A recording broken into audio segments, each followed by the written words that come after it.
don Jorge Oltra por ahí. Veo a ver, ¿a quién más veo?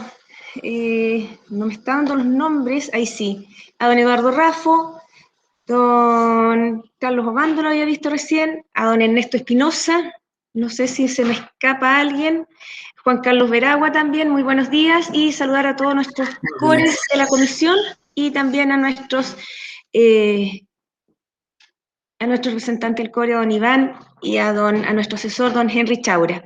Vamos a dar inicio a la Comisión de Medio Ambiente con el único punto que tenemos, que es la presentación y análisis, situación de la fauna, que eventualmente puede ser un peligro para los habitantes de la región de Los Ríos. Expone don Jorge Oltra para ver la gran problemática que estamos teniendo justamente producto de que ciertos animales que no eran habituales en nuestro entorno están llegando. Así que, don Jorge, le doy la bienvenida y también la palabra. Muchas gracias, presidente. Buenos días a todos y todas. Muchas gracias por darnos esta oportunidad en que tratamos de mirar un poco la región tal como lo dice el nombre de la presentación, ¿no? Para que tengamos presentes cuáles son los problemas actuales y los posibles problemas que se podrían presentar a futuro en una región que como siempre digo yo, estamos prácticamente en un parque nacional. Entonces, metido en un parque nacional. Voy a dejar que la presentación la va a hacer don Eduardo Raffo, que es el encargado de fauna del SAG regional. Y hacemos la presentación y después todas las preguntas que ustedes quieran o aclaraciones o datos que podamos tener, se los podemos entregar. Muchas gracias, presidenta. Muchas gracias, consejero. Eduardo, por favor. Sí, estoy buscando. Buenos días. Muchas gracias nuevamente también por la oportunidad. Yo no sé si se estará proyectando la presentación. Ahora está subiendo. Sí, ahí se ve. Sí, se ve bien. Ya. La idea de esta presentación es un poco poner al Consejo Regional al tanto de las eventualidades o las problemáticas que estamos viviendo como servicio, y principalmente enfocándonos en en aquellos ejemplares de fauna silvestre que sean potencialmente peligrosos para nuestros habitantes. Esta es una problemática que es recurrente, es un problema que es transversal, afecta a todos los sectores por igual, al menos a nivel del agro o de la vida rural. Así que es un poco la idea de presentar nuestra situación al 2021 y contarles un poco cuáles son nuestras aprehensiones o temores.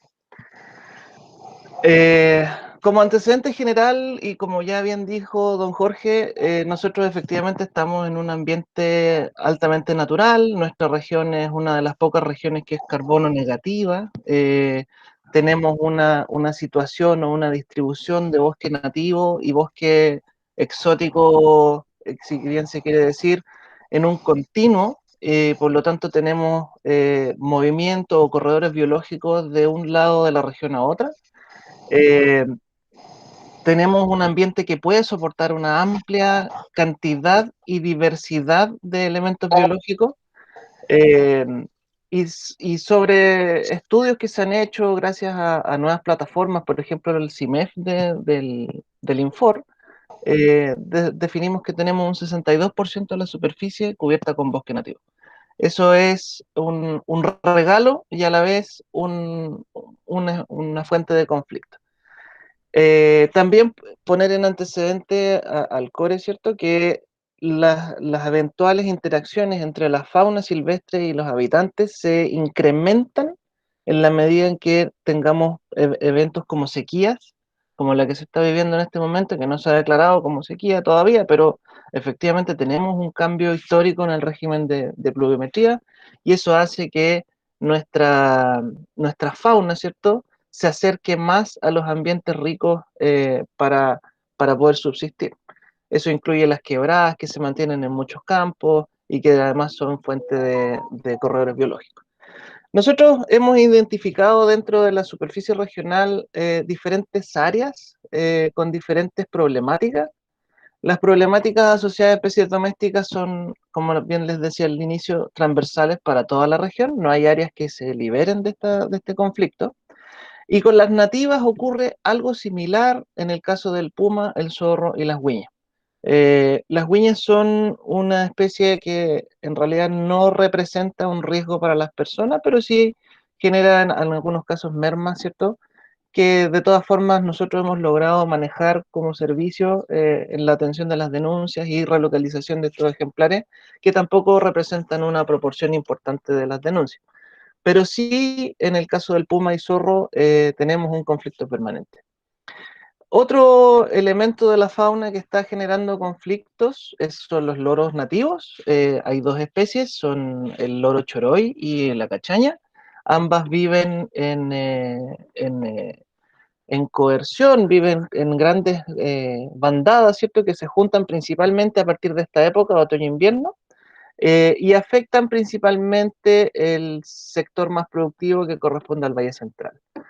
Después, cambiándonos de grupo, ¿cierto? Hacia las especies exóticas invasoras, tenemos el bisón americano, que ustedes como consejeros ya conocen la problemática, ya les hemos mostrado varias veces los trabajos que estamos haciendo y llevamos un trabajo excelente en ese sentido en conjunto con el gobierno regional. Así que podemos decir con orgullo que es una temática que está en un grado cubierta. Pero la problemática se enfoca principalmente desde el Valle Central hacia la Cordillera de la Costa. En el caso de la chaqueta amarilla, es una especie que está afectando a toda la región. Hay muchos elementos del ambiente rural que se afectan, desde el agroturismo hasta los apicultores, ¿cierto? Y las denuncias que nosotros recibimos son diversas. Hay un caso particular que son los ciervos exóticos introducidos, que serían el ciervo rojo y el ciervo gamo. Particularmente el ciervo rojo tiene una distribución ya naturalizada en toda la zona de la cordillera, particularmente en Panguipulli, donde ya se pueden ver grupos grandes de ciervos rondando por los campos. Y el jabalí, que históricamente se había relegado a la cordillera de los Andes, ahora ya está llegando hacia la cordillera de la costa con avistamientos y problemáticas tanto en el Parque Nacional Arce Costero como en San José de la Mariquina, en la zona de la costa. En el caso de las domésticas, de los conflictos que tenemos con especies domésticas, el principal elemento es el perro. Sin embargo, el perro es una especie que está excluida del accionar del Servicio Agrícola y Ganadero por un tema más bien legislativo. Es el principal responsable de las pérdidas de ovinos cuando analizamos los ataques de carnívoros. No representa el mayor número de ataques a nivel regional, pero sí los que generan más daño. Un ataque de puma tiene en promedio una o dos ovejas muertas por ataque. Un ataque de perro en esta región tiene en promedio 40 a 50 muertes por ataque. Entonces, en el peso de la afectación hacia la agricultura, el perro representa un grupo mucho más importante en ese sentido. También tenemos riesgos de ataque a personas, tanto en el ambiente rural como en el ambiente urbano. Y también el perro funciona como un puente entre el ambiente doméstico o el ambiente humano, antropizado, como queramos decirle, y el ambiente silvestre. Entonces hay un riesgo inminente de brotes epidémicos, pueden ser tanto para personas como para animales, ¿cierto? Hay ya demostraciones de brotes epidémicos de parvovirosis en zorros en el norte. Sabemos que el perro era uno de los factores importantes en los brotes epidémicos de rabia que ocurrían hace varios años en Chile, etc. Entonces el perro es un tema que para nosotros es bien complejo, pero lamentablemente estamos excluidos de su manejo. La depredación sobre fauna silvestre, si sacamos las cuentas de los ingresos al Centro de Rehabilitación de Fauna, el 95% de los pudús que ingresan son por ataque de perro. el otro 5% son por atropellos, lamentablemente, y estamos hablando de entre 30 a 35 ejemplares por año, en una especie que tiene una distribución bien acotada. Así que la problemática del perro es una problemática que no debe dejarse de lado y debe evaluarse con cautela, sí. En relación con las especies nativas protegidas, las problemáticas se asocian principalmente con puma y zorro. Como ya les comentaba, la huiña también genera pérdidas principalmente en gallineros, pero es un evento que es poco frecuente o poco denunciado. Ahí tenemos un conflicto también que puede que sea más frecuente de lo que nosotros pensamos, pero no lo denuncian. Nosotros como servicio tenemos un procedimiento y ese procedimiento se basa en la atención de la denuncia y la verificación del carnívoro involucrado. Cuando atendemos las denuncias, verificamos cuántas son las mermas producidas por el ataque y cuál es el depredador involucrado. Pero de todas maneras es importante recalcar que hay efectos secundarios de este conflicto. Nosotros como servicio no estamos entregando una solución a los agricultores, estamos solamente haciendo de verificadores o ministros de fe de que ocurrió un ataque y que se produjeron las pérdidas. Existen hoy en día algunas herramientas como el seguro ganadero que pueden proteger frente a estos problemas, ¿cierto? Pero son herramientas que no están bien difundidas a nivel regional. Eso también es importante recalcar porque son herramientas que para los agricultores tienen un costo muy menor, pero los protegen sobre este tipo de pérdidas. Bueno, tenemos que nuestra sociedad, ¿cierto?, está haciendo una presión enorme sobre los ambientes naturales, estamos subdividiendo terrenos, estamos avanzando hacia áreas silvestres, y obviamente eso va a generar un escalamiento de este conflicto, ya con registros nuestros de ataques sobre mascotas, ataques sobre o avistamientos permanentes en áreas que, bien hay que decirlo, eran originalmente territorios de estos animales. Cuando evaluamos la situación del puma a nivel continental, podemos ver que la distribución de esta especie va desde Norteamérica hasta Tierra del Fuego. Es una especie altamente difundida, es el depredador tope del continente americano. Y es interesante ver en esta gráfica, ¿cierto? Este es un mapa que se extrajo de un trabajo científico que se publicó este año, donde se puede ver que todos los puntos negros representan áreas donde se estudió y evaluó el impacto que genera el conflicto puma-ambiente doméstico. Y la idea de esta gráfica, ¿cierto?, es que entendamos que esto no es un problema solo a nivel de la región de los ríos, es un problema a nivel continental, y que se han hecho una serie de investigaciones científicas buscando herramientas o formas de mitigar el conflicto, siendo la más utilizada el cambio en el manejo productivo del ganado. Y eso es una de las herramientas que nosotros hemos estado revisando desde hace mucho tiempo. Sin embargo, nuestros agricultores son un poco reticentes al cambio en el sistema productivo, principalmente porque no tienen la capacidad, no tienen los fondos para mejorar su infraestructura y no tienen tampoco, sin ser peyorativo, ¿cierto? No tienen tampoco la edad ni las ganas de hacer algún cambio en su trabajo. Muchos de nuestros agricultores corresponden a una población bastante mayor en cuanto a edad, entonces se les complica bastante el cambio en sus sistemas de producción. Otra de las herramientas que se pueden utilizar es el cercado, y el cercado también representa un costo importante para nuestros agricultores, por lo tanto es un poco resistido.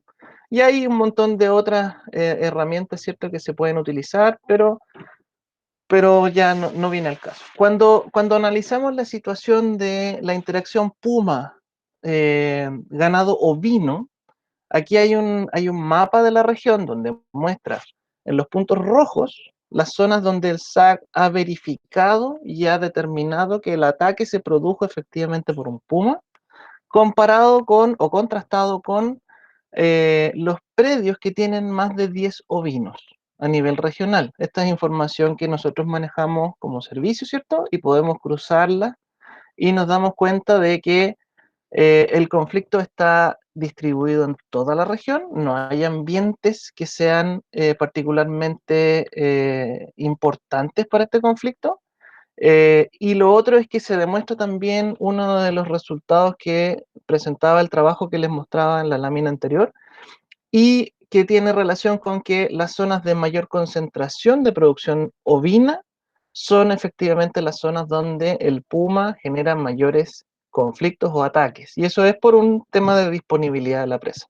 Donde haya mayor disponibilidad de ovinos, el puma va a optar por atacar ovinos. Así que por lo menos tenemos como servicio áreas que se podrían, o sea, que ya se han identificado como conflictivas, que son estas que tienen una coloración un poquito más roja en el fondo, ¿cierto? Esas son las áreas donde sería un poco más prioritario trabajar este conflicto. Cuando evaluamos las denuncias de ataque de carnívoros que atiende el SAC en relación a las oficinas y años, excluyendo la problemática de Bison, que también la registramos, pero infla un poco los números, nos damos cuenta de que en regla general, el puma representa cerca de un 50% de los ataques denunciados al servicio, pero si se fijan en la tendencia, el año 2020, después de los hechos ocurridos en la zona de Corral, entre Chiflones, esta problemática simplemente estalló. Es un tema que nos tiene un poco de cabeza en este momento. Esto no es solo en la comuna de Corral, quiero hacer hincapié en eso. Esto es un tema que se reactivó desde Temuco hasta Magallanes. Hay un incremento importantísimo en las denuncias, pero no hay un incremento importante tampoco en la proporción de denuncias que representa el puma. Y hay que incluir también ahora que yo diría que el 50% de las denuncias que se recibieron en el 2020 fueron solo por avistamiento. Y es entendible que la gente, después de lo que ocurrió en la zona de Corral, con el manejo que hubo de los medios, ¿cierto? Ahora esté un poco más susceptible o preocupada del tema. Sin embargo, es un cambio importante en la cantidad de actividades que hemos tenido en relación a este tema. En relación con los loros en general no se puede hablar de que sean un riesgo per se, pero sí generan algunos conflictos con la agricultura, ¿cierto? Sobre todo en lo que se refiere a la producción de granos y lo que se refiere a la producción de algunos otros elementos, como por ejemplo, en ese caso, que se ve un silo para alimentación animal. Las aves sí son portadoras de algunos agentes biológicos que podrían generar conflicto. Por ejemplo, ¿para qué hablar de influenza aviar? Ustedes saben que los virus, hoy en día estamos todos usando mascarillas por un virus. Los virus pueden ser diseminados desde el entorno silvestre hacia el entorno humano, lo que se denomina como zoonosis, ¿cierto? Y el SARS coronavirus 2, que nos tiene de cabeza a todos en este momento, tiene un origen animal, así que hay que siempre manejar estos temas con precaución. Sí estamos frente a una problemática que ha sido histórica. No podemos hablar que tengamos evidencia suficiente para decir que ahora hay más loros que antes, pero sí hemos cambiado nuestros sistemas productivos, sí somos más vulnerables por la acumulación y concentración de granos en ciertas épocas del año, y obviamente esto también favorece la interacción del conflicto. Esta es una problemática donde las aves se agrupan en estas grandes bandadas, como se ve aquí, particularmente en invierno. Ellas se juntan, eso es una conducta normal de estas aves, pero se juntan en invierno y generan este tipo de problemática. con todas las anteriores, el servicio tiene bastantes pocas posibilidades de intervenir, ¿cierto?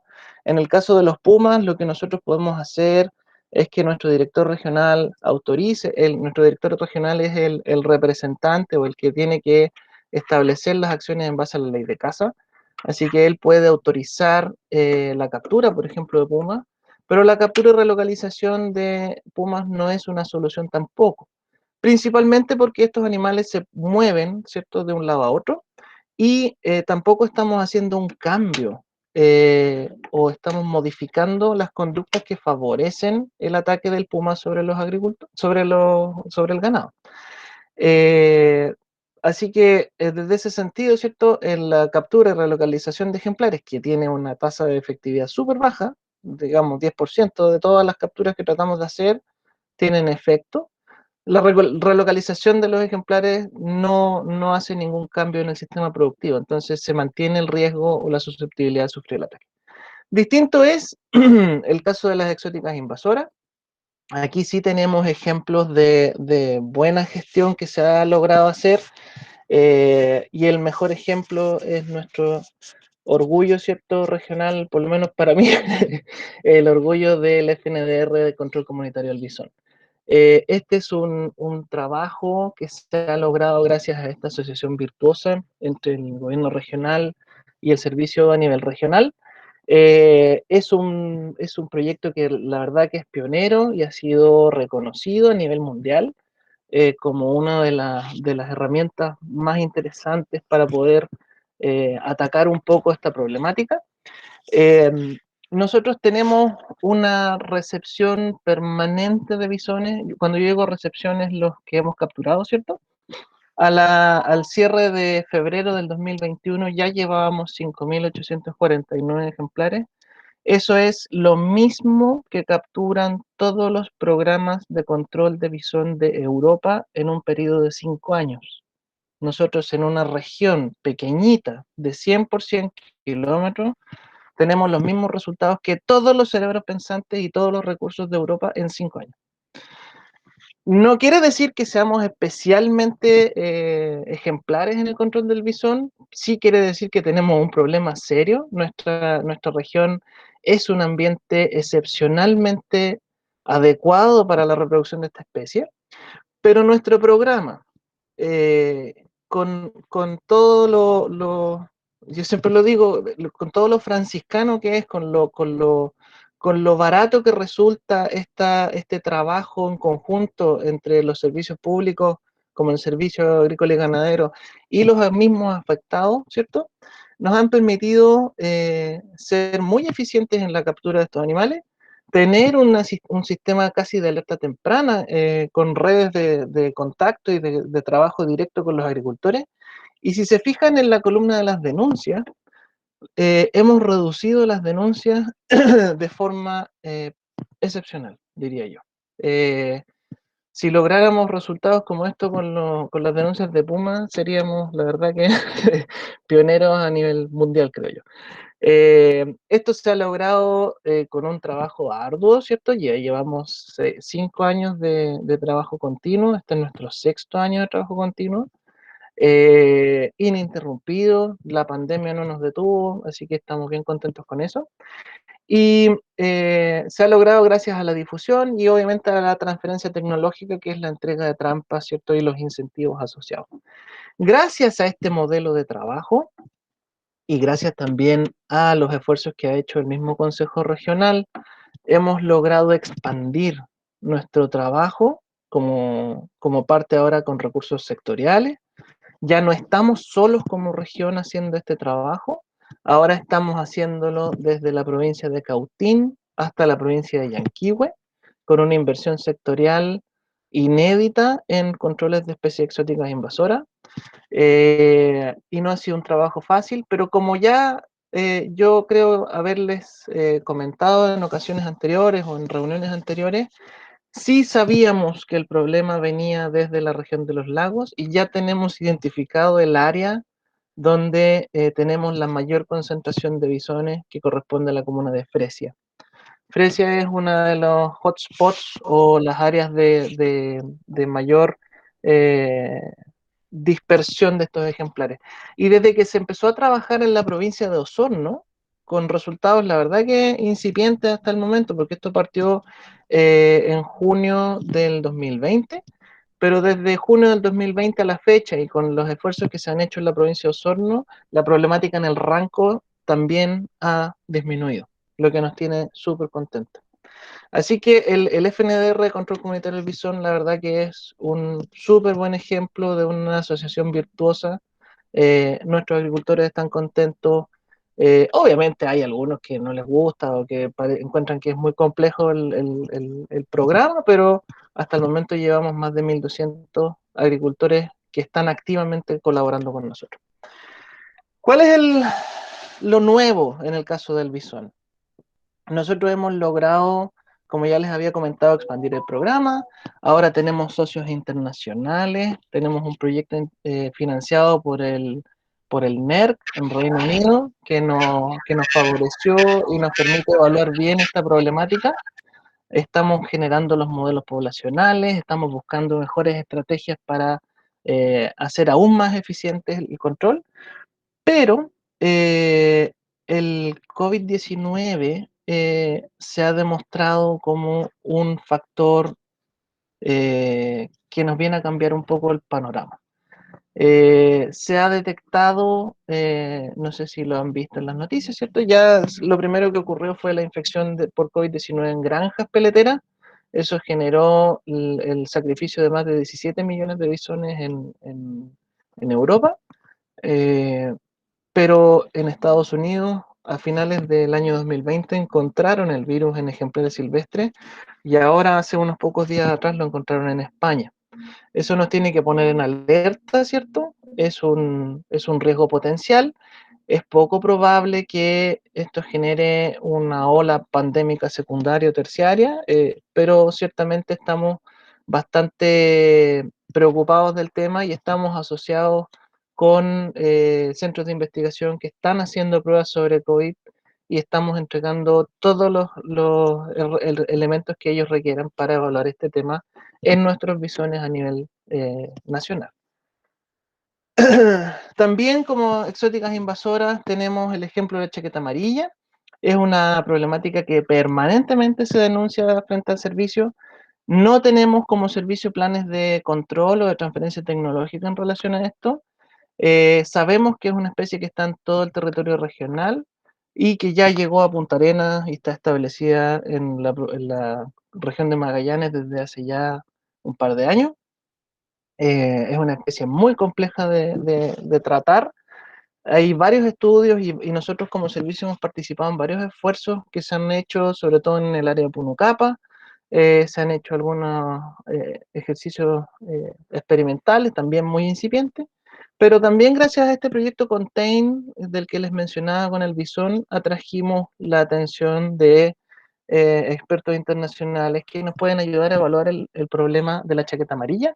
Y gracias a eso y al trabajo conjunto que se lleva con el Centro de Humedales de la Universidad Austral de Chile, ya el Centro de Humedales pudo sacar material técnico, yo diría excepcional, muy interesante, muy fácil de interpretar, ¿cierto? Y ya tenemos la evaluación biológica y las estrategias de control que podríamos aplicar sobre esta especie.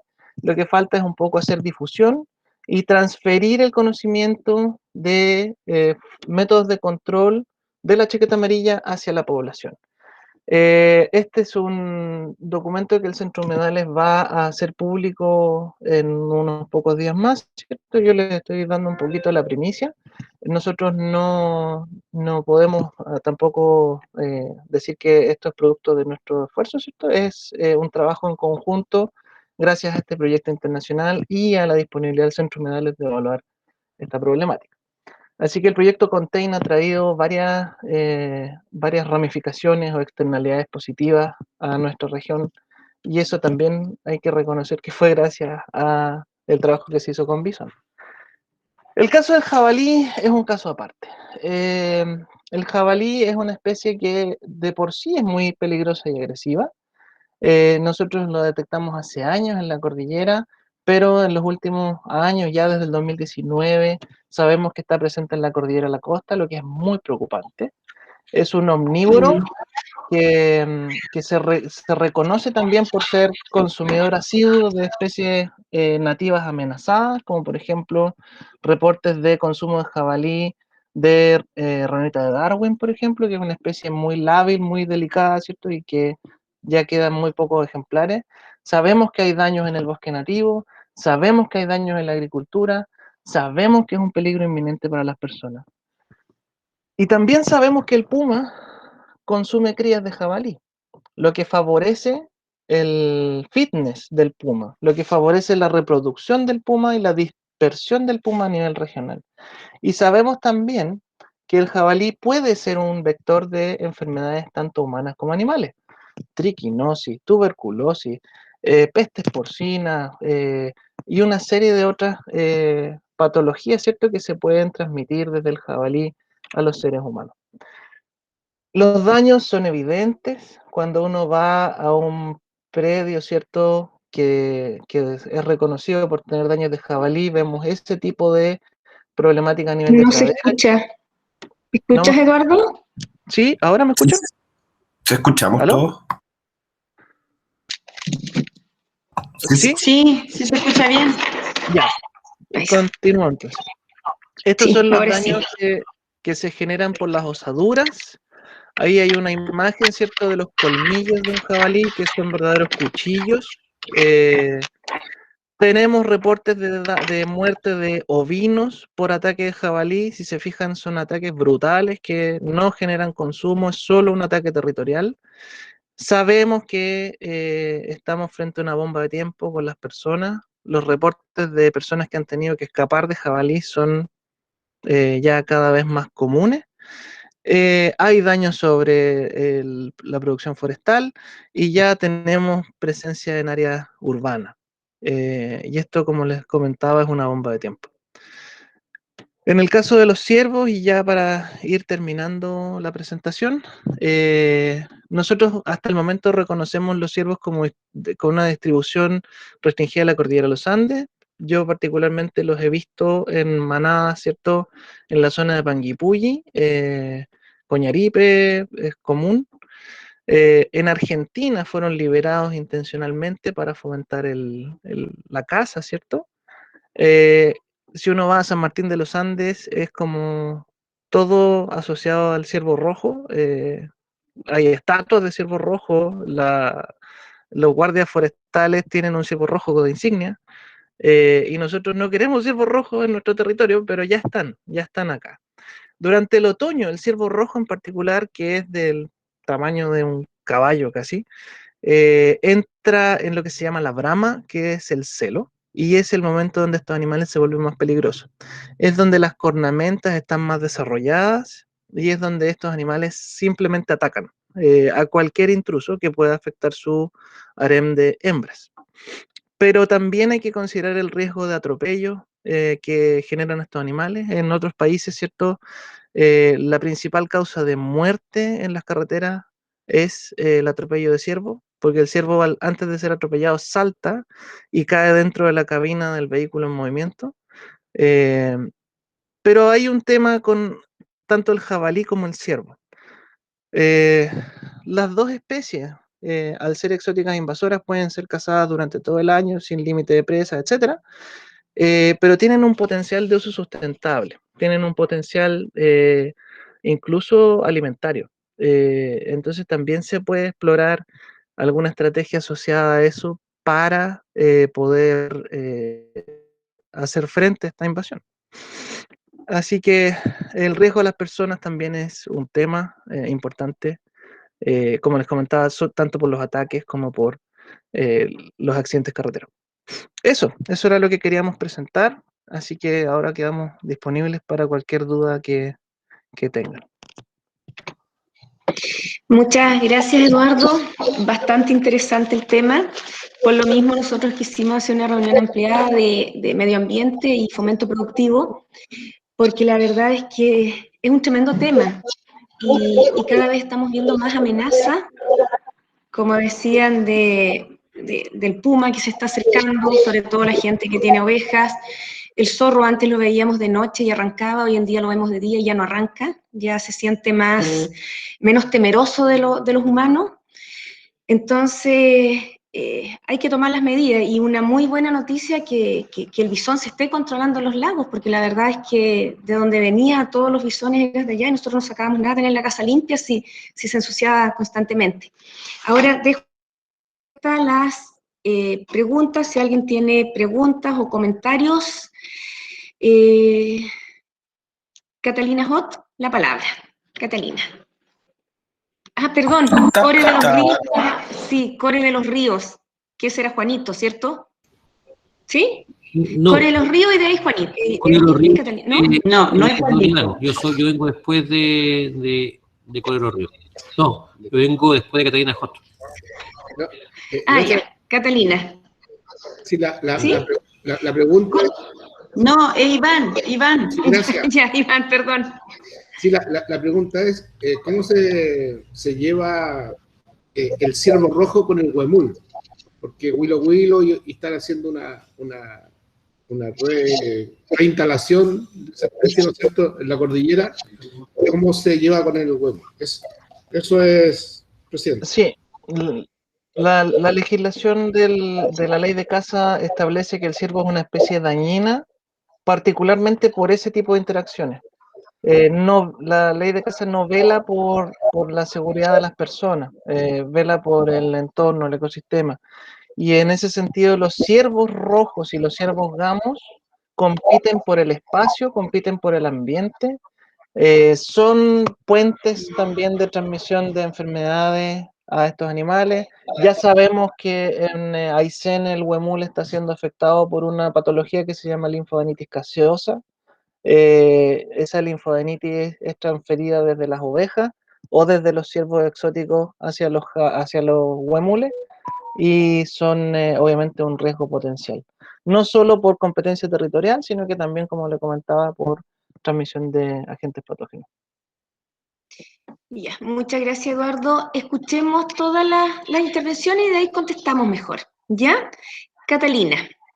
Gracias, presidenta. Sí, bueno, primero que todo saludar al director, ¿no es cierto?, a don Jorge, saludar a Eduardo y también agradecer el trabajo que están realizando, ¿no es cierto?, en cuanto a estudios, a toda esta problemática que se está presentando, que años atrás, ¿no es cierto?, no era peligroso, pero ahora ya se está viendo por la presentación que nos hizo Eduardo, ¿no es cierto?, que ya hay riesgos tanto para las personas.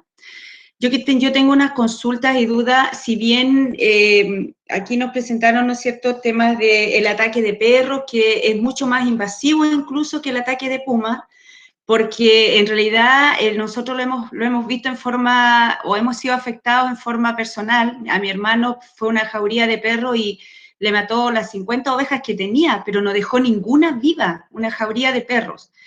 Entonces, la consulta es, si bien la legislación prohíbe, ¿no es cierto?, de cierta manera intervenir estos animalitos que están tan protegidos, pero debe haber alguna forma, y esa es mi consulta, porque, por ejemplo, en los sectores, si bien hay gente, ¿no es cierto?, que va y deja a los perritos en la calle, los va a botar simplemente al sector rural. Bueno, nos falta, incluso uno mismo a veces por lástima, ¿no es cierto?, empieza a alimentar a estos perritos, empiezan a criarse y empiezan a formarse estas famosas jaurías y nadie se hace cargo. Entonces, yo creo que aquí deberíamos de trabajar a nivel regional, porque esto no se ve solamente en la comuna de Río Bueno, donde conocemos los casos, pero esto se ve a nivel regional, que si bien uno puede darnos cierto alimento, todo, pero debería de haber alguna legislación que sí alguien se haga responsable. Cuando le mataron a mi hermano, también en el sector de Lumaco, en la comuna de Río Bueno, también una jauría de perros dejó la escoba con las ovejas. Ahora, si bien Eduardo hablaba que se pueden asegurar, ¿no es cierto?, los animalitos, pero no todos, sabemos que estamos hablando de la pequeña agricultura familiar campesina y contratar seguro no es algo barato. Entonces, claro, el que tiene y puede contratar a tu seguro y no se vería muy afectado, excepto de perder sus animales, pero tendría la mitigación de vuelta. Entonces, yo creo que esa es una parte que debemos estudiarla, analizarla y cómo poder fortalecer esto, si bien la legislación dice una cosa, pero también debería ponerse en la otra. Eso en cuanto a los perros. En el tema del bisón, yo estoy muy agradecida del trabajo que han realizado porque se han visto resultados. Cuando recién empezaron los ataques de bisón en el sector rural, teníamos muchas denuncias, muchos llamados telefónicos o muchos, ¿no es cierto?, en la radio de los vecinos comentando el ataque de bisón, que también es tremendo porque no deja nada vivo cuando llega a un gallinero. Pero ahora ya eso ha ido disminuyendo y gracias ha sido también al trabajo fortalecido entre el GORE, por supuesto, entre el Centro de Humedales y ustedes que han hecho un trabajo muy arduo y se ha visto que se ha ido controlando. Entonces también hay que reconocer, ¿no es cierto?, que este bichito, una que se ha puesto amigable, por así decirlo, porque también se siguen viendo, pero siguen atacando como menos, y lo otro es los estudios y el trabajo que ustedes han hecho. El seguro. Y lo otro que quería decirles es que se me fue. Ah, no, eso era, el bisón, los perros y el seguro, porque yo creo que si bien hablamos de seguro, pero no toda la gente puede contratar un seguro, así que yo quiero felicitarlos por este trabajo. Vamos a seguir seguramente, Presidenta, analizando estos temas porque como gobierno regional, como consejeros regionales debemos apoyar estudios o lo que se siga, ¿no es cierto?, analizando a futuro porque es una problemática que la estamos viendo y se está afectando, ¿no es cierto?, como es el jabalí, que lo tenemos también mucho en Lago Ranco. En el sector de Pocura Alto se ve mucho el jabalí y justamente también ya está dando señales de ataque y también ya ese es algo que hay que ir viendo cómo poder apoyar ahí con el municipio, quizás cómo ir trabajando, ¿no es cierto?, para poder mitigar este daño que ya se está viendo. Así que eso quería comentar, Presidenta. Muchas gracias. Gracias, Catalina. Juanito. Muchas gracias, Presidenta. Un gusto saludarlo, Jorge, don Eduardo, y a todos los consejeros y también a los asesores del equipo. Me parece súper interesante la presentación. Creo que es bien impactante lo que pasa con el jabalí y con el ciervo. Creo que efectivamente no me traigan para acá lo que es de allá. Es bastante heavy, son depredadores. Es bien interesante cómo se puede impedir que eso vaya creciendo. También felicitaciones porque efectivamente se ve un trabajo importante y serio con el tema de los bisones. También se ve el tema de los pumas, que también atacan bastante poco en relación a los perros. Es muy buena noticia lo que dice de la chaqueta amarilla. Vamos a ver vamos a esperar la noticia del SEGUM, que lo encuentro súper importante. Sabemos cómo afecta los frutales, todo eso, y también cómo los niños también se preocupan mucho por la chaqueta amarilla. Creo que es un temazo ese. A mí me interesa mucho ver dos temas. Creo que es importante ver cómo se hace un diálogo con los animalistas por el tema de los perros silvestrados, porque recién hablaba mi colega Patricio Fuentes de que alguna vez hubo un decreto que duró 15 días, imagínense. Entonces, ¿cómo se avanza con esto? Yo creo que aquí hay que efectivamente sumar a los alcaldes de la región, nosotros como CORES también, porque aquí es un bien mayor, no es un ataque a los animales como se lo puede pretender ver. Entonces esto hay que dialogarlo y lograr una cuestión fecunda, porque si no, no tiene ningún sentido hacer ordenanzas, lo que sea, si no va a tener ningún uso. Entonces esto tiene que ser con un ánimo de colaborar entre todos. Aquí las carreras individuales no sirven para nada porque las van a tirar todas para abajo. Entonces esta conversación tenemos que ponernos de acuerdo cómo la hacemos. También en mis conversaciones que he tenido con distintos agricultores, sobre todo con la Sabal, con todos los gremios agrícolas, siempre les preocupa mucho el tema que ustedes mencionaron también de los loros. El loro es una especie protegida, entiendo, pero es bien curioso cómo tienen que los agricultores de distinto tamaño, cómo tienen que ocupar todos sus trabajadores que tienen en distintos trabajos, en distintos menesteres, tienen que sacarlos de la producción, que sobre todo aumenta mucho en verano, y tienen que cuidar todas las siembras que tienen en verano, y tienen que hacer todo de espantapájaros, y con botellas de plástico, todo el tema, y efectivamente es un trabajo súper agotador, porque tienen que estar las 24 horas con personas para ahí.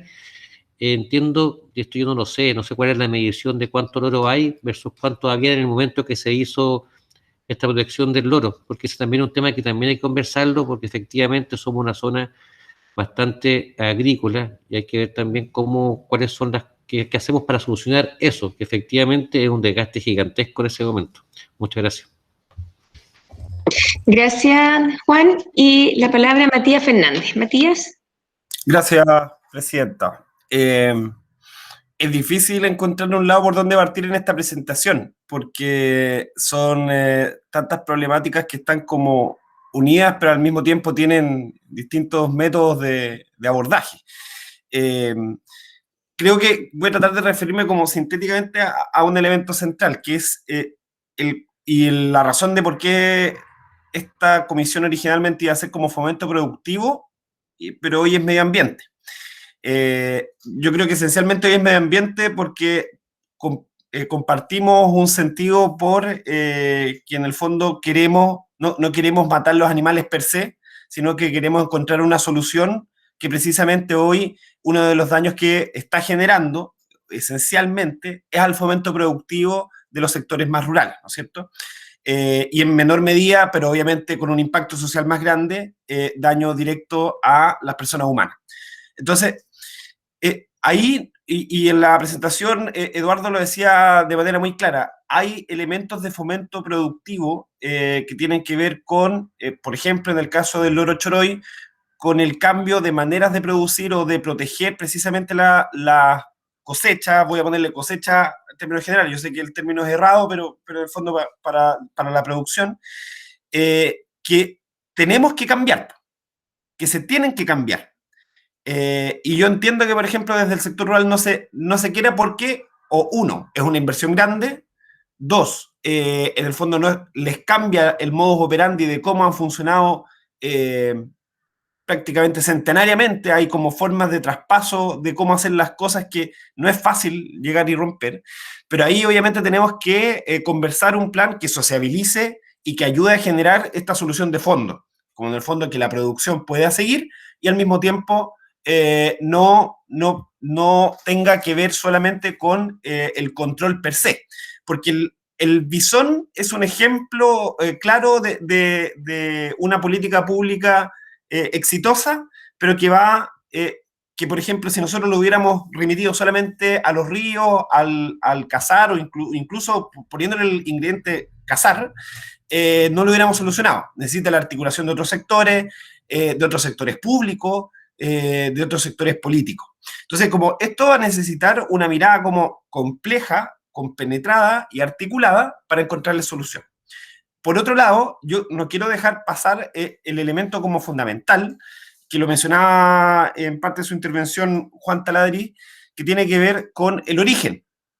El puma, si bien ahí me llama la atención, y interesante de repente, no dan los tiempos hoy, pero saber por qué el puma está bajando más, pero a priori, cuando pasa lo de corral, uno lo primero que tiende a pensar es que la intervención precisamente del hábitat en el cual no solamente se encuentra el puma, sino que también la cadena alimenticia, que empieza a migrar.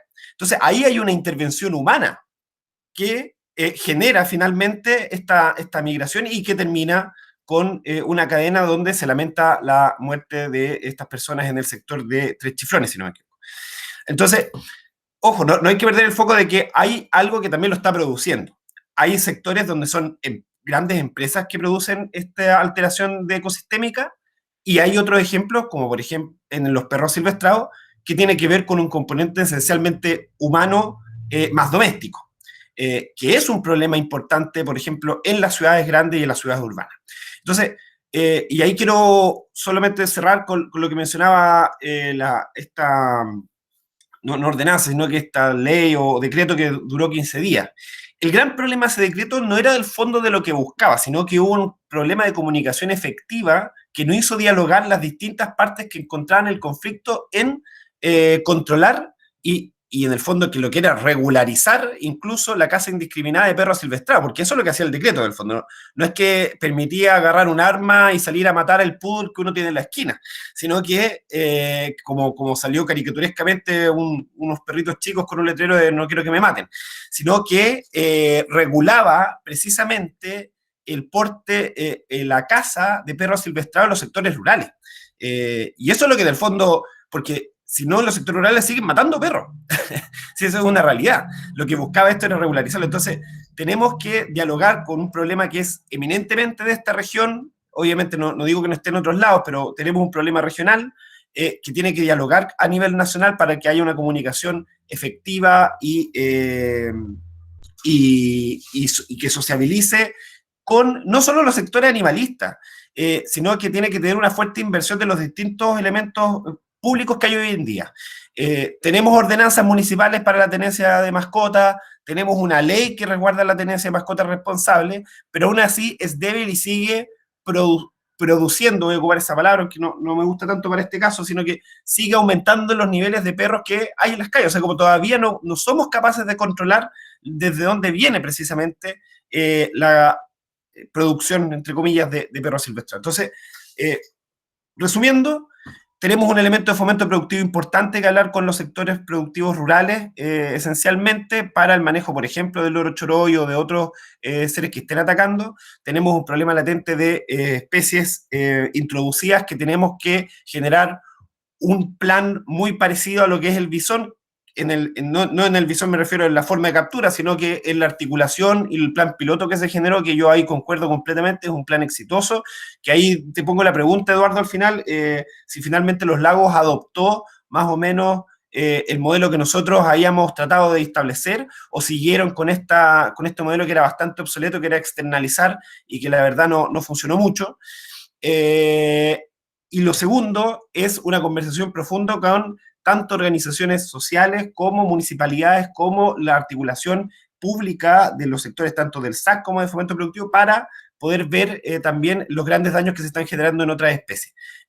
Porque, insisto, o sea, si lo estamos viendo en medio ambiente con un enfoque de fomento productivo, es porque sostenemos que en el fondo no queremos salir, entregarle una escopeta a cada uno, ir a matar a cada uno de estos animales, porque precisamente entendemos que el fondo es otras líneas que no están siendo resueltas y que si finalmente propendemos a la erradicación, y creo que incluso, si no me equivoco, en reuniones con don Jorge Oltra, aquí en este mismo Consejo Regional, se ha hablado que las dinámicas de erradicación de plagas o de especies introducidas muchas veces no son efectivas, porque no se logra, simplemente no se logra.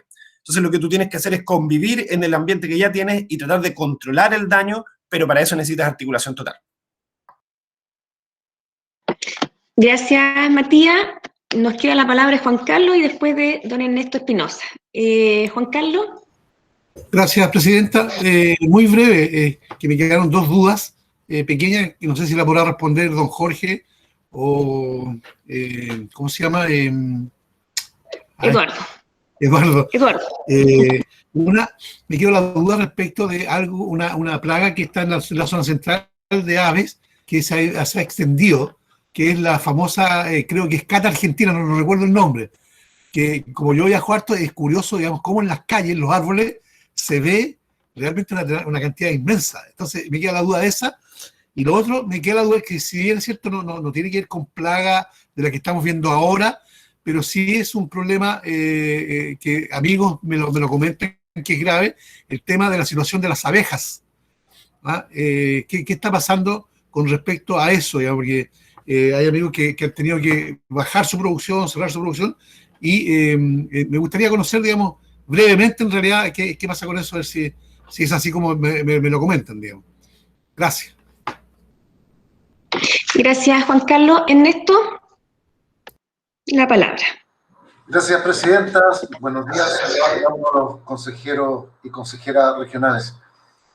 Nosotros nos juntamos la semana pasada, creo, con don Jorge y con Eduardo por estos temas, y por eso se tomó la decisión de presentarlo al plenario, o sea, a la comisión, y por eso fue Fomento y Medio Ambiente. porque está la idea de financiamiento de dos iniciativas que tienen que ver con los lores principalmente y con los pumas. Y de hecho ya hay una propuesta de trabajo. Sin embargo, estas iniciativas, bueno, a raíz de esta nacieron otras más, ¿cierto? Y por eso yo les comenté que sería bueno venir a estas comisiones y poder tomar el parecer de cada uno de ustedes y de la misma forma sensibilizar un poco respecto a estas problemáticas y ver cómo lo podemos incorporar, porque en el presupuesto 2000 para este año, para generar iniciativas este año 2021 y la próxima el 2022, para que no se pase el tiempo, porque como le mencionaba, no está incorporada en el presupuesto. Y sé que el año pasado había como una norma del Consejo Regional de no poder incorporar iniciativas hasta una cierta fecha. Entonces, es de nuestro interés, yo creo que es transversal, tanto del Consejo Regional como del Gobierno Regional, poder incorporar o poder avanzar en una de estas líneas de trabajo, ¿cierto? Y poder empezar tanto con los Pumas o con los Troy, el trabajo de investigación y avanzar en una de estas líneas. Eso es, presidente. Gracias. Gracias, Ernesto. Sí, se sabe que esto siempre lleva de la mano recursos. Yo creo, antes de darle la palabra a Eduardo para que conteste las preguntas, primero el asunto de estos perros salvajes. La tenencia responsable de animales es fundamental, pero también el hecho de los recursos que han bajado a Subdere y todas estas esterilizaciones que se han hecho, creo que son tremendamente importantes, porque la familia tenía perros y tenían perritos, y entonces era más fácil ir a botarlo al campo, como dice Catalina, y esos perritos después se convierten en verdaderos amenazas. Y lo otro, cuando Matías dice que han bajado, yo creo que ellos no han bajado los pumas porque sí, es porque nosotros hemos subido, hemos ido a invadir su espacio y de lo que ellos se alimentaban, ya no existe. Entonces, obvio, yo creo que aquí los culpables somos nosotros, que nosotros hemos sido los que hemos ido invadiendo su hábitat. Eduardo, para que respondan las preguntas. Presidenta, Presidenta, antes que hable Eduardo, que referente al tema de los perros, yo quiero aclarar algo, que no son perros salvajes, son perros que en el día son domésticos, son de casa. Es en la noche que ellos se aglomeran, todos estos perros que andan fuera en la calle y salen, pero no son salvajes, Silvia, son perros que tú comúnmente uno los ve, pasa al lado de ellos, pero estas jaurías se forman en las noches porque no tienen un dueño que los tenga encerraditos, ¿no es cierto?, en su patio. Entonces ellos andan todos afuera, la gente les da comida porque no son de nadie. Entonces la consulta va... si el SAC, por ejemplo, en conjunto con el municipio, de acuerdo a estas ordenanzas municipales, porque cuando estos perros todos les dan comida, entonces debería haber una ordenanza municipal, ¿no es cierto?, que yo tengo entendido que de acuerdo a la ley, quien le da comida es responsable del animal, pero cuando son hartos, debería haber una ordenanza, debería trabajarse con el SAC como para poder ordenar las comunas y que alguien porque si a mí me matan 50 ovejas, ¿a quién denuncio? Entonces tiene que haber un responsable y para eso tenemos que analizar el tema y hacer conversación. El municipio tiene una ordenanza municipal. De acuerdo ahí tiene que ordenar su territorio y quiénes son responsables de qué. Entonces, esa era la consulta que yo quería hacer al director, si ellos ya han tenido alguna conversación con los municipios referente a este tema, porque las ordenanzas municipales sí se pueden hacer en cada comuna. Eso, presidenta. Gracias, Catalina. Eduardo o Jorge, no sé quién contesta. ¿Me permite, Presidenta, algunas apreciaciones? En primer lugar, creo que ustedes están súper al tanto de todos los problemas y al parecer falta que nos ordenemos un poco, nada más, y ver por dónde empezamos a atacar. Ya estamos atacando algunos. El tema de los perros lo voy a dejar, creo yo, no tenemos ninguna conversación todavía con los municipios, pero creo que tomando lo que ustedes han dicho, lo que ha dicho Juan, Matías y Catalina, es tremendamente importante empezar a entablar los diálogos y empezar a entablar algunas soluciones regionales a estos temas, sobre todo el tema del perro, ¿no? Porque Catalina tiene toda la razón, ya en perros asilvestrados hay muy poco, ¿no? Los ataques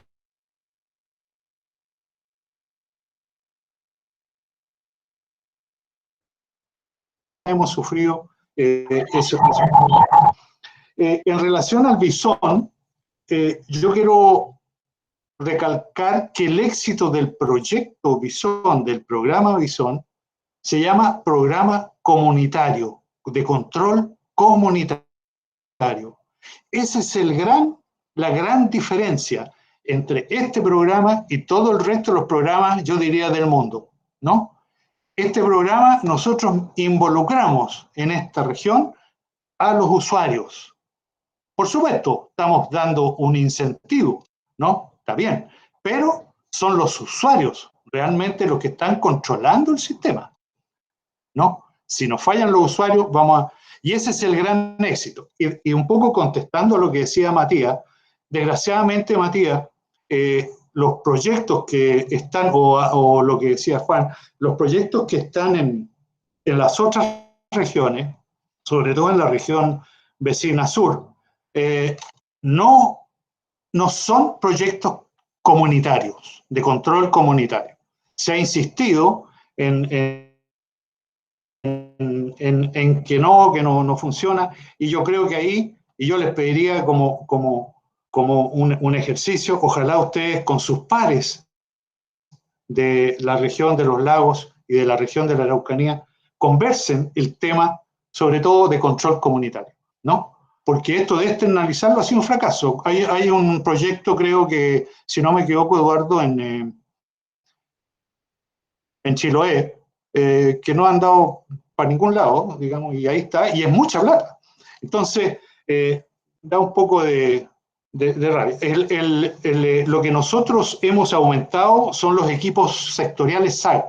El SAC destinó fondos para ayudar al control del bisón en la Araucanía y en los lagos a través de un proyecto que le presentamos nosotros al director nacional. Y esto está en la ley de presupuesto, ya llevamos un segundo año, creo, de que ya están financiando este presupuesto, y el SAC entonces colabora, o sea, pone su contraparte en este momento a el proyecto comunitario del bisón que tiene el gobierno regional. Eso podría ser que podríamos buscar una cierta mantención del sistema, bajar costos, etcétera, son cosas que estamos evaluando y conversando. El tema de la Cata Argentina se lo voy a dejar a Eduardo. Yo tengo entendido que está avanzando hacia el sur, no sé hasta dónde, pero se han hecho algunas visualizaciones. Es un problema, ¿no? que también vamos a tener que a lo mejor enfrentar en algún momento. Y por último, señores, lo que yo quiero decir, bueno, yo tengo la mala formación de académica, ¿no? Entonces, a mí me cuesta mucho empezar a trabajar cosas cuando no tengo suficientes argumentos o no tengo una base sólida sobre la cual actuar. Y yo creo que en esta región ya tenemos algunas, bastante sólidas, pero todavía nos falta. Vamos a atacar los loros, pero ¿saben qué? No sabemos cuántos loros hay. No sabemos si han cambiado o no, porque han cambiado. Los que tenemos más años en esta región, los hábitos de los loros de hace 40 años atrás no son los mismos que los que tienen ahora, ¿no? Entonces, tenemos que saber que la fauna se va adecuando al desarrollo, como dice Silvia, ¿no? Nosotros invadimos, ellos invaden, ¿quién invade? Tenemos que un poco conocer realmente qué es lo que pasa y qué es lo que va a pasar, porque tenemos que un poco visualizar un poco hacia adelante. Por lo tanto, todos los proyectos que nosotros tengamos que hacer, vamos a tener que tener primero una base de estudio, ¿no? Un poquito sólida para realmente tomar las decisiones como las que se hizo con el proyecto de Bisón. Le dejo a Eduardo un poquito el tema de los perros, en qué situación está. No hemos tenido mucho contacto. Y el tema de las abejas, bueno, ese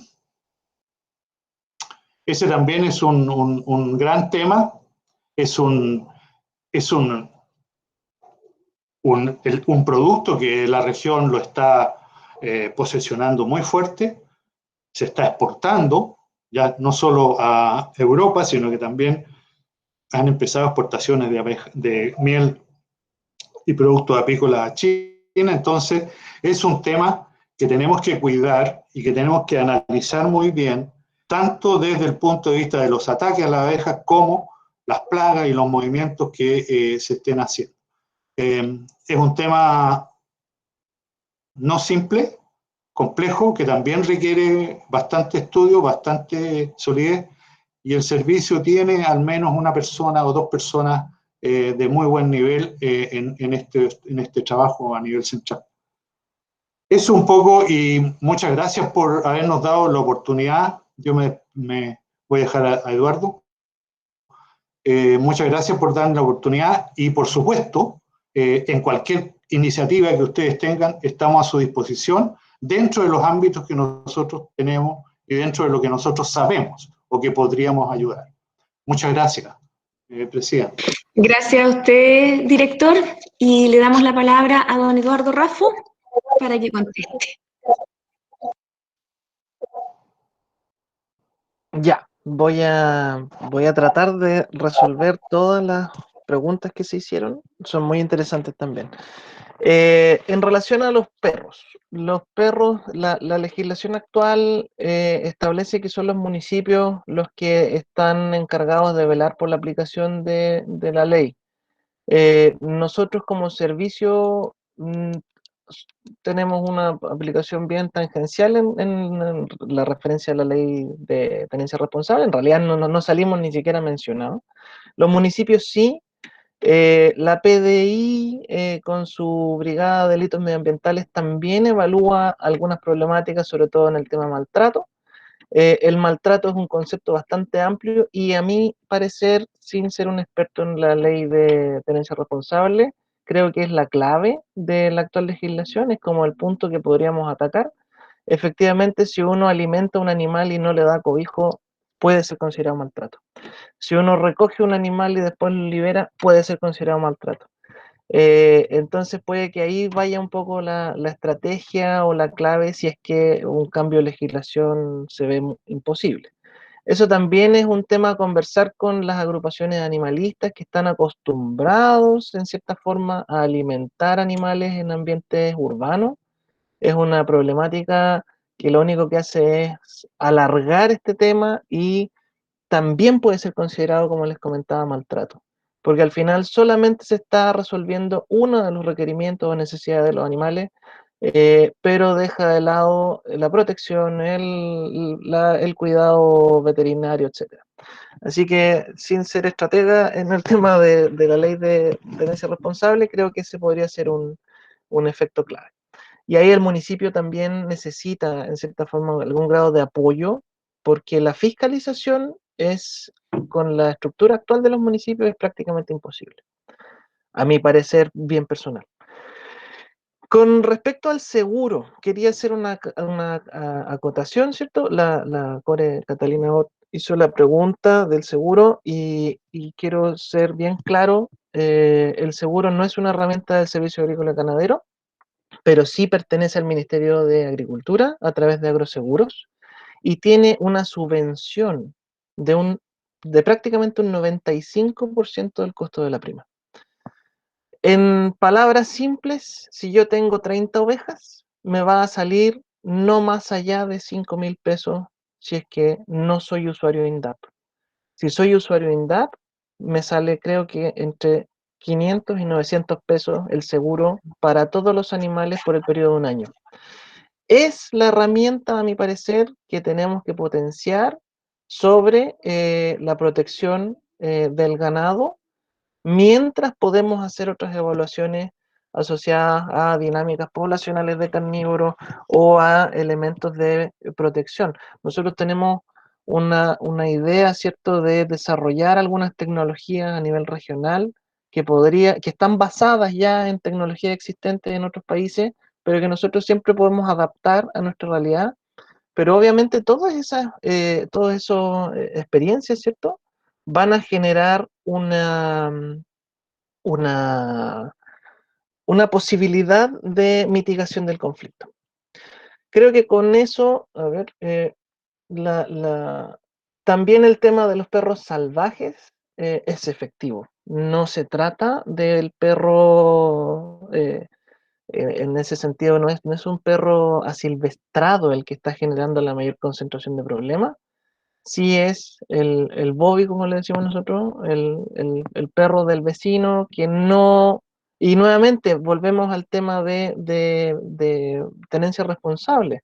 No hay buenos cercados, no hay seguridad de que el perro se mantiene en el territorio del dueño. Eso está regulado actualmente al menos en el municipio de Valdivia, está claramente regulado por una ordenanza municipal. Así que también es una buena estrategia el tratar de copiar ese tipo de ordenanza. Sobre los comentarios del Core Taladriz, efectivamente el diálogo animalista es una de las barreras importantes, principalmente porque hay algunos, a mí me ha tocado participar en ese tipo de diálogo y a veces uno está no hablando con una persona, sino con una ideología. Y ahí la verdad que yo me declaro incompetente. Muchas veces uno trata de poner aspectos técnicos y no tienen mucha validez frente a posiciones ideológicas. Con el tema de los loros, efectivamente hay un problema de concentración. Yo creo que la clave de todos estos conflictos son la concentración. La concentración de ovinos atrae el ataque de carnívoros. La concentración de grano atrae grandes poblaciones de loros. La concentración de bosques altera, ¿cierto?, el ecosistema, de bosques exóticos, ¿cierto?, altera el ecosistema y las áreas de caza de los pumas. Y así, vamos viendo que nuestra sociedad es en parte responsable, y ahí concuerdo plenamente con lo que mencionaba el Core Fernández en relación a que nosotros también tenemos que tomarnos como, o sea, tenemos un cambio que hacer como sociedad finalmente. Con la consulta que hacía también el Core Fernández en relación al proyecto de los lagos, ahí hay que hacer una aclaración. Efectivamente, el proyecto que ellos presentaron de erradicación del bisón en Chiloé y Maullín es un esfuerzo, a mi parecer, peligroso, porque va a generar un precedente, ¿cierto?, de que ese tipo de esfuerzo no sirve, y eso es algo que ya sabíamos. La erradicación de vertebrados terrestres en áreas continentales es francamente imposible. Por lo tanto, tenemos que evaluar no la erradicación, sino el control o la modificación de nuestras prácticas. Y efectivamente esa es la clave también para poder seguir adelante con todo este concepto. Con lo que comentaba el Core Farías, la cotorra argentina está en Temuco, ciudad. Esa es una expansión desde Santiago, principios de los 90, a Temuco, principio del 2020. Por lo tanto, podemos calcular así a ojo que probablemente ya en 2 o 3 años vamos a tener cotorra argentina en los centros urbanos de nuestra región. El conflicto que se genera ahí, como comentaba el Core también, es tremendo porque estos animales hacen nidos comunitarios, hacen grupos de nidificación, lo que favorece su estrategia reproductiva, pero llegan a ser tan grandes que los árboles se caen en Santiago. Se caen árboles completos por el peso que generan los nidos de cotorra argentina en el ambiente urbano. Y eso trae una serie de externalidades negativas también. Hay competencia, hay transferencia de agentes infecciosos, hay un montón de otros problemas asociados a esa especie. Pero es una especie carismática. En Santiago, si uno va a Ñuñoa, la gente dice, ¡ay, qué lindo!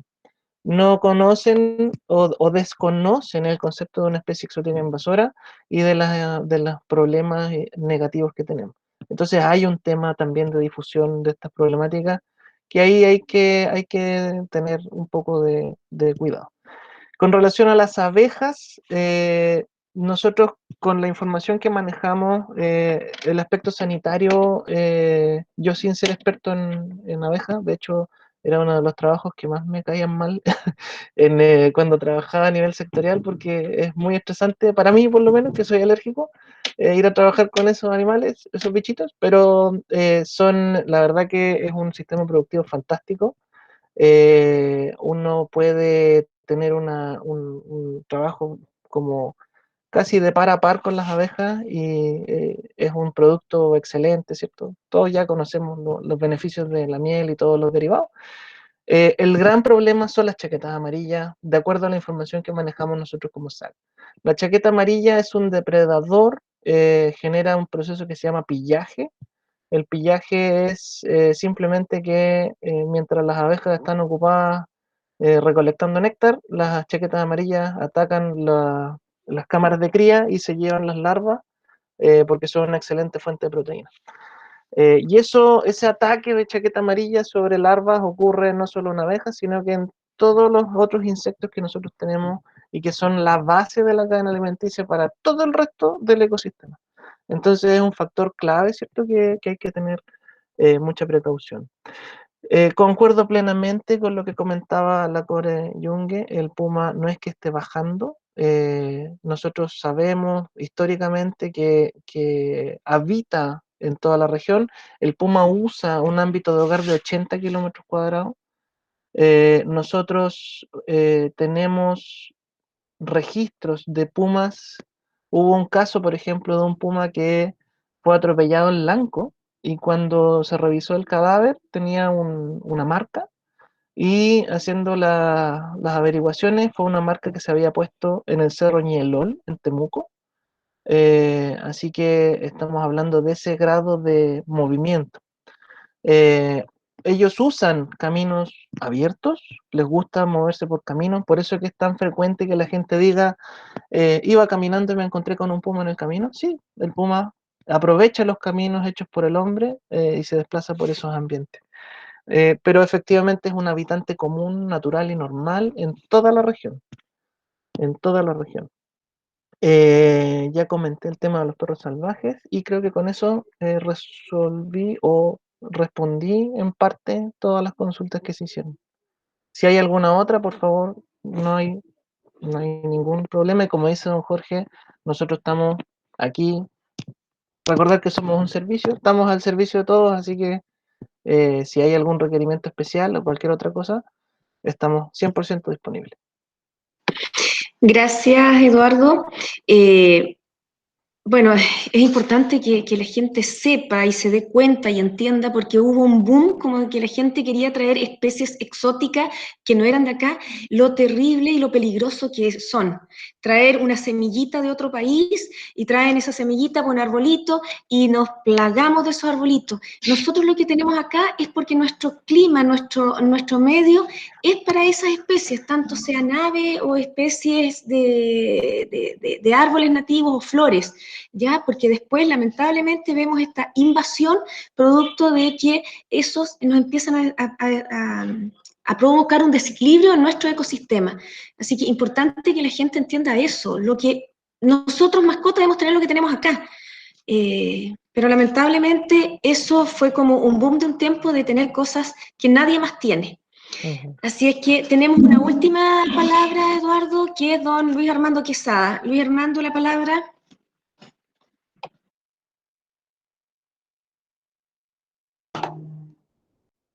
Presidenta. ¿Sí? ¿Me toca hablar a mí? Tienes la palabra, Luis Armando. Gracias.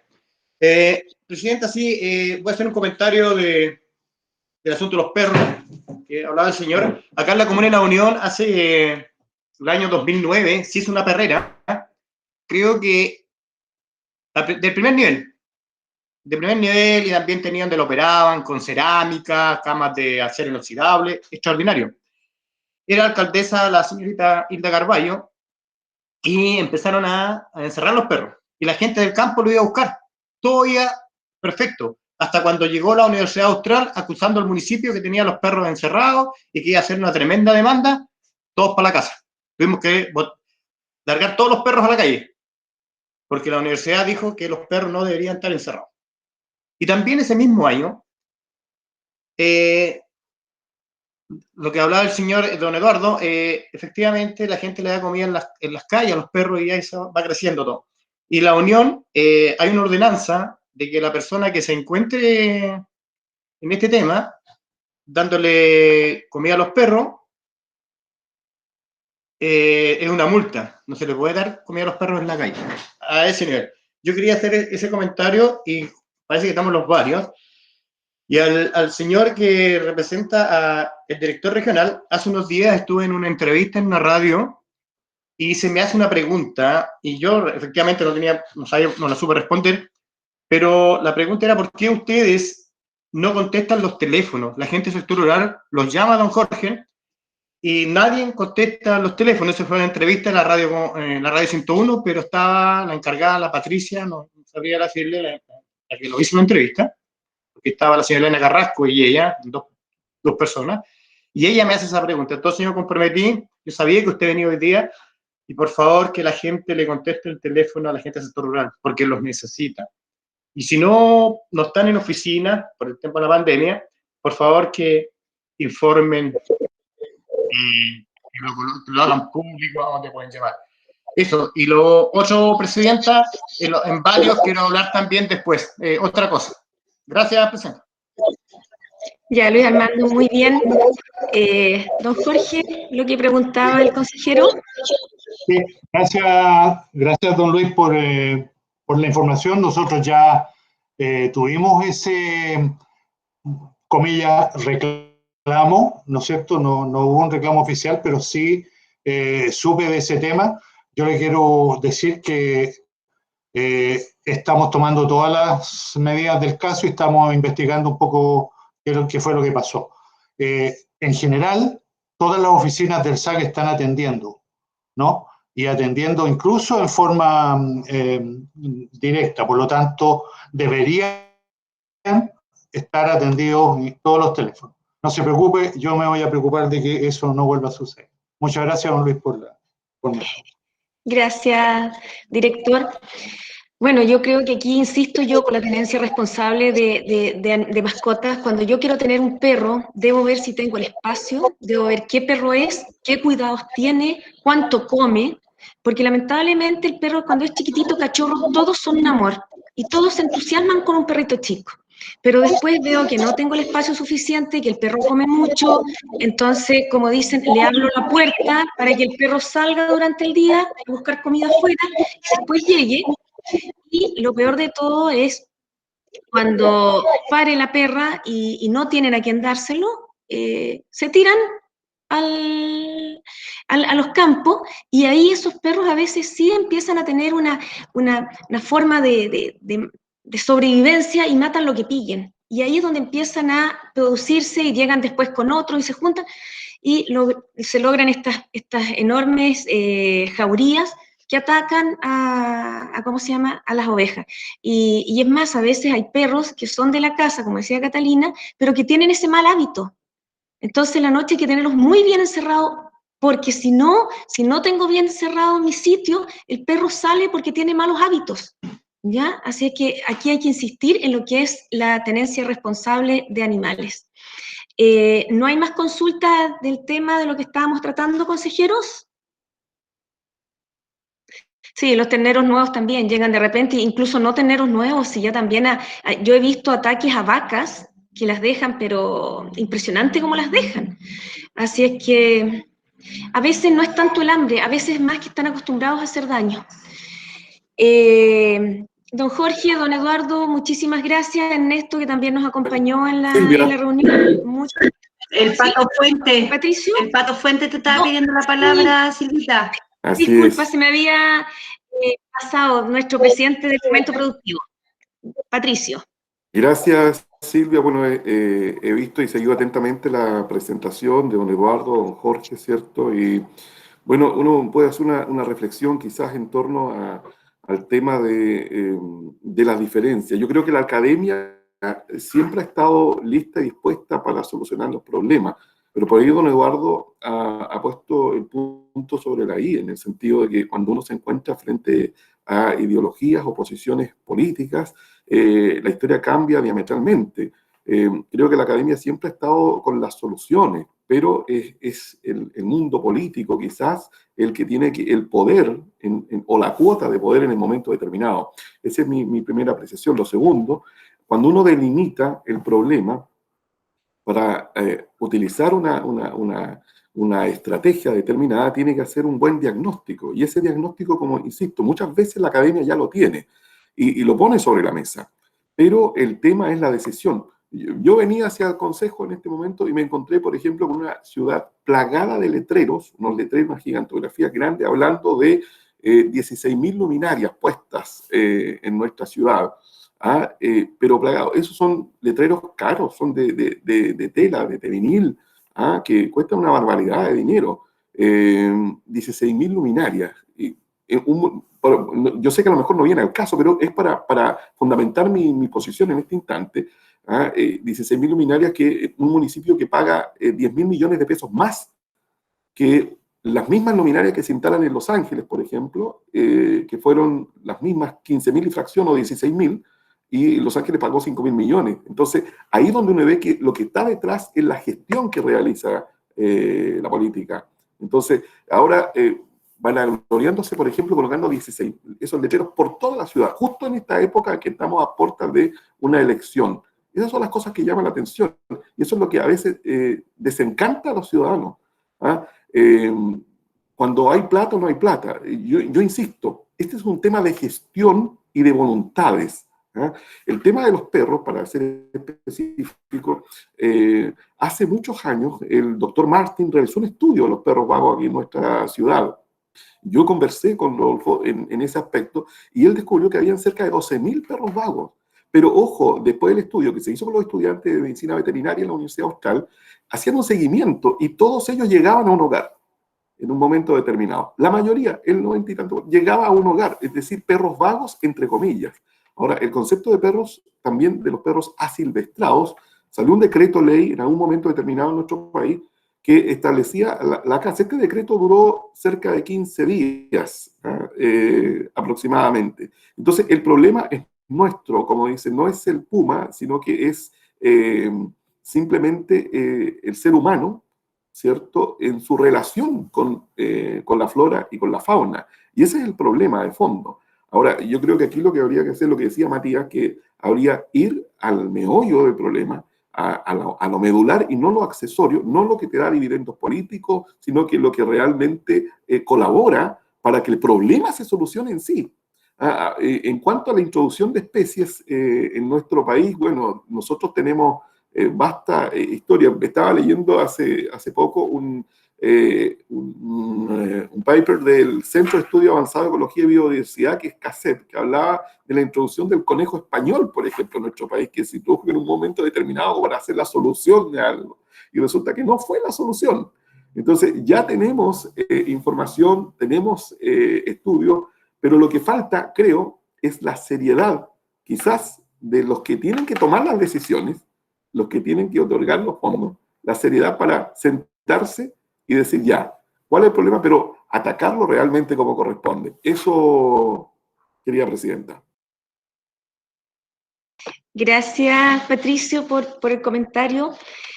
La verdad que, como dice, hay que atacar aquí, hay que ver para hacer bien las cosas, porque se nos empieza a escapar, y si llegan especies y no las atacamos en su principio, como esta avecita que dice Juan Carlos, nos vemos en serios problemas después.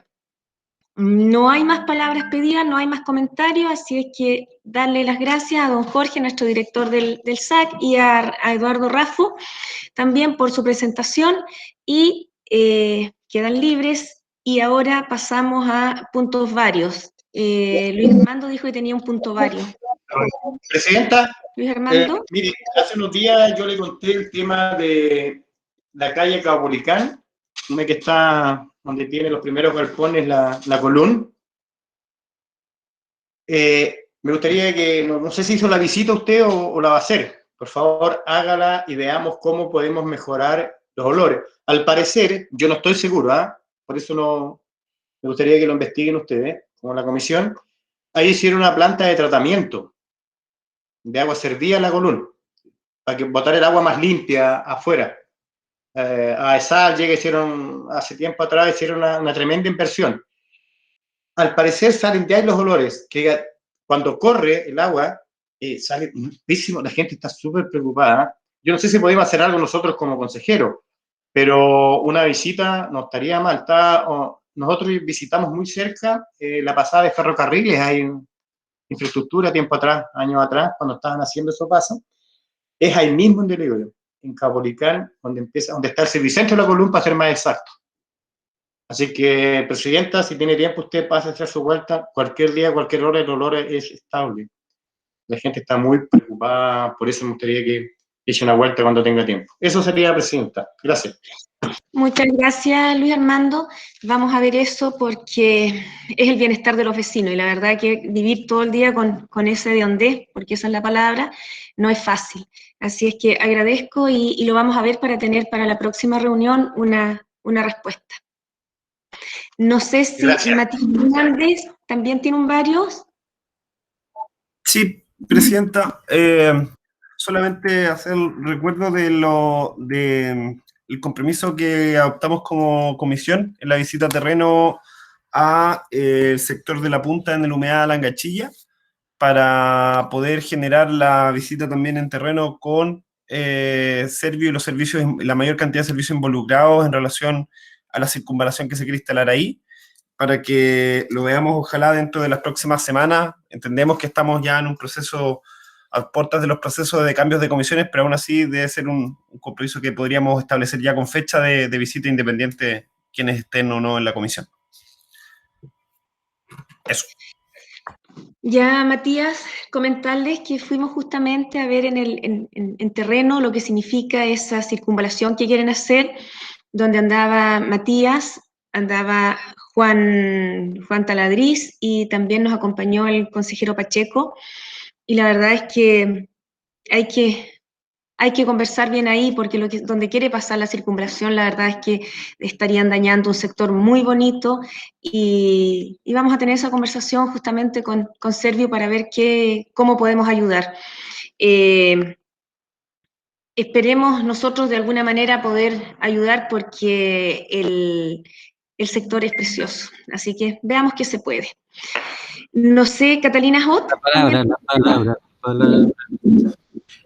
Muchas gracias, Silva. Yo creo que es súper necesario que efectivamente el Servio entienda, por ejemplo, por qué es el proyecto, a quién se beneficia, si se condice con la necesidad y énfasis de la ciudad actual. Hay que conversar muchas cosas, porque también acuérdense que eso es prefactibilidad. La prefactibilidad es distinto a lo que puede ser el diseño. Entonces es súper importante que, no sé cuál es la parte, si es antes que el diseño, porque si es posible cambiarlo o no, pero de partida tiene que ser eso muy sociabilizado con toda la comunidad, y nosotros tenemos que ser parte de eso.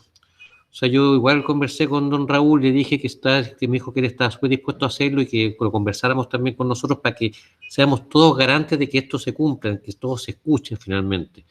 Porque yo no veo si hay más alternativas a la que está señalada por el Servio. Es un tema que hay que conversar harto, porque efectivamente ese trazado ya está hecho. Entonces, ¿cómo se hace una infraestructura verde? ¿Cómo se socializa realmente con la comunidad, que sientan parte de la solución de esto? Y esto, mientras no se converse, no hay ninguna posibilidad de que se avance concretamente, porque esto finalmente sabemos lo que va a producir si es que se hace sin el apoyo, sin el aporte de toda la comunidad. Eso es todo. Gracias. Gracias, Juan. Y Catalina Hot tiene un varios. Sí, Presidenta, sí, más que varios, la verdad es que comentar un hecho que a lo mejor ustedes también lo vieron o escucharon en las noticias. El hecho de que vamos a tener siempre gente, ¿no es cierto?, sin escrúpulos en lo que es el tema de la pesca. No sé si ustedes supieron, ¿no es cierto?, que Carabineros en el río Bueno tomó detenido a 4 personas, que no solamente ellos andaban en un bote pescando, sino que están tirando redes al río. Entonces sabemos que en este tiempo, me parece mucho que yo no soy muy experta en eso, pero por lo que me comentaban, que los pescados, los chinook, algo así, ellos ya están subiendo, ¿no es cierto?, a desovar sus huevitos, pero resulta que en el río Bueno hay muchas partes donde sale gente y tira redes. Entonces, el daño tremendo que están ocasionando es sin medida. Entonces, Presidenta, no sé si será oportuno oficiar al servicio competente que puedan también ellos tener alguna especie de fiscalización con este tema. Porque yo estoy completamente segura que si bien tomaron detenido a estas 4 personas, pero sigue lo mismo, porque eso no, ellos no simplemente pasa, porque ellos lo hacen, es su costumbre, dañar, ¿no es cierto?, hacer daño. Y eso me gustaría pedirle, Presidenta, si usted puede oficiar al servicio competente y poder hacer o tener más fiscalización con respecto al tema. Eso, Presidenta. Gracias, Catalina. La verdad es que tenemos muchos inescrupulosos que justamente hacen ese tipo de pesca con redes. Es siempre una denuncia eso y el daño que provocan justamente en este tiempo en que los peces es el periodo de desove. Así que lo vamos a ver. Y la palabra también en varios, Juan Carlos Farías. Gracias, Presidenta. Respecto al tema anterior, debería ser efectivo, que se cite al director del Servio, que escuchaba a Juanito que ha conversado, buenas intenciones, que haya, pero distinto, digamos, si finalmente se le visita o se le invita, en realidad no podemos citar, pero se le invita y que se le exponga el tema y cosa que salga, digamos, una cosa oficial, formal, como cuerpo colegiado. Yo creo que debe dársele esa fuerza, dado la gran importancia que tiene respecto a lo que ustedes hicieron ahí como comisión de visitar el lugar. Gracias, Juan Carlos. Sí, al tiro, Matías. La verdad es que nosotros en su momento recibimos a los vecinos sin conocer el lugar, yo al menos. Después recibimos al Servius sin conocer el lugar, y la verdad es que al ir a visitar, hacer esta visita, cambia completamente lo que las miradas que ellos dan. Así es que fue muy importante esa visita en terreno. Matías. Sí, no, solamente mencionar que ya vino Servio en esta visita ya a la comisión. Ellos tienen una visión. Hay un punto que no se está entendiendo, que alguien en el fondo, no sé si está faltando la verdad, pero está siendo como bien categórico en las respuestas. Porque por un lado Servio nos decía, no, que podemos conversarlo, pero no podemos modificar nada. Y por otro lado nos entregaron todos los antecedentes también, que los vecinos no es un problema que vienen ahora, sino que incluso desde que se inició la proyección del trazado, por allá en el 2008. Por ende, acá hay un tema más de voluntades políticas, y yo creo que lo que hay que hacer es precisamente, porque lo que los vecinos acusaban es que las veces que han invitado a Servio no va. Entonces tenemos que ser garantes de ese proceso y lograr una visita a terreno con Servio, con las propuestas en la mano, con todo lo que se ha conversado aquí también. Así es, Matías. La verdad es que... ¿Qué pasa, Presidenta? ¿Sí, Juan Carlos? Dime. ¿Me escuchan? No sé, ahora sí. Se te escucha cortado, Juan Carlos. No está buena tu señal hoy. Ah, qué raro. Chuta. Oye, lo que pasa es que nosotros tocamos este tema sin antes de la visita que ustedes tenían. Igual tocamos el tema en Santiago, pero hay una posición que un poco lo que dice Matías, que en el fondo falta la voluntad política. Entonces, en ese sentido, por eso yo digo que como nosotros tenemos una injerencia más política que técnica, con esa fuerza también deberíamos citar o invitar, ¿verdad?, de nuevo al director, a Raúl, cosa de plantearle lo que nosotros queremos decir, y nosotros en el fondo pedirle formalmente lo que queremos. Como decía Matías, que escuchen a la gente, que vayan y que realmente tomen el tema de los cambios de lo que debe hacerse. Es por eso la sugerencia, que nosotros advertimos que no hay voluntad. Así es, Juan Carlos. La verdad es que cuando vino Servio y dice que eso ya es, y no, es totalmente inviable, dijo la otra alternativa, y cuando uno va a terreno ve que no es tan inviable como él lo dijo en su momento. Así es que ahí tenemos que conversar mucho y ver, porque tenemos que ver como nosotros como políticos poder influir en el desarrollo de esto. Así es que agradezco también ese día a quienes nos acompañaron a la visita, y la verdad es que las cosas, cuando yo siempre digo, lo que no conozco no lo puedo querer. Entonces es sumamente importante cuando pasan estas cosas ir y ver de qué se trata, conocer el terreno, y la verdad que cambia mucho la mirada a lo que se había escuchado aquí en el Consejo. No tenemos más puntos varios. Estaríamos bien. Dar las disculpas a nuestro presidente de régimen interno. La reunión era a las 11 y le hemos quitado 18 minutos de la reunión. Así es que muchas gracias a todos quienes participaron. Y Matías, partamos nomás. Muchas gracias. No se preocupe, Presidenta, yo soy parte del problema también, así que soy parte de la demora, así que no hay tanto ahora.